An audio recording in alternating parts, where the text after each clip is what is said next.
ফ্লেমথ্রোয়ার দিয়ে পবিত্র আল কোরআন পুড়িয়ে ফেলেছেন যুক্তরাষ্ট্রের এক নারী। সামাজিক যোগাযোগ মাধ্যমে নিজেই ছড়িয়ে দেন সেই ভয়াবহ দৃশ্য। Your daughters will be raped and your sons beheaded. ভিডিওটি ছড়িয়ে পড়তে বিশ্বজুড়ে মুসলিমদের মধ্যে তীব্র ক্ষোভের সৃষ্টি হয়, কারণ আল কোরআন শুধু মুসলিমদের ধর্মীয় গ্রন্থই নয়, এটি তাদের বিশ্বাস, আবেগ ও অনুভূতির প্রতীক।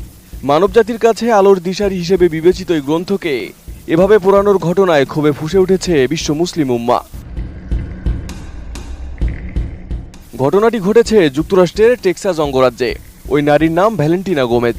তিনি মার্কিন প্রেসিডেন্ট ডোনাল্ড ট্রাম্পের দল রিপাবলিকানের একজন নেত্রী এবং টেক্সাসের ৩১তম কংগ্রেশনাল আসনে রিপাবলিকান প্রার্থী।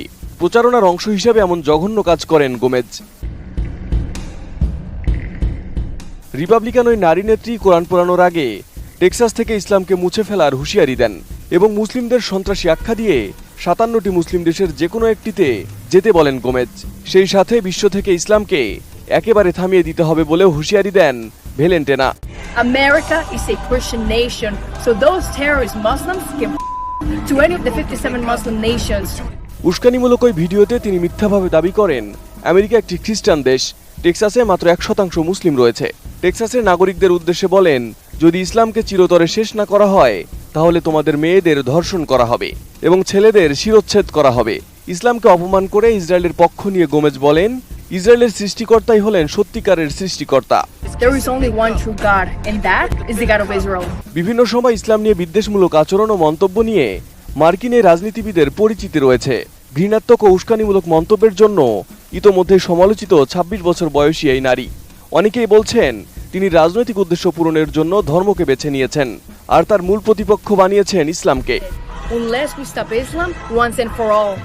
এদিকে এ ঘটনার পর বড় সব সামাজিক যোগাযোগ মাধ্যম থেকে তাকে ব্যান করা হয়েছে, শুধু এক্স ছাড়া। আর এ কারণে নেটিজেনদের সমালোচনার মুখে পড়েছেন ইলন মাস্কও। এদিকে রিপাবলিকান এই নারীর সমালোচনা করেছেন কাতারের পররাষ্ট্র মন্ত্রণালয়ের জ্যেষ্ঠ কর্মকর্তা শেখা আলী আল মারি।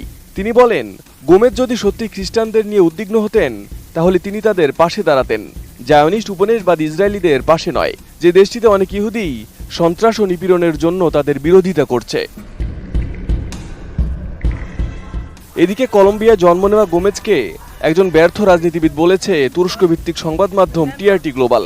সংবাদ মাধ্যমটি বলছে, মুসলিম কৃষ্ণাঙ্গ অভিবাসীদের বিরুদ্ধে ঘৃণাত্মক বক্তব্য কৌশল ব্যবহার করে তিনি আলোচনায় আসতে এবং রাজনীতিতে প্রবেশ করতে চাইছেন।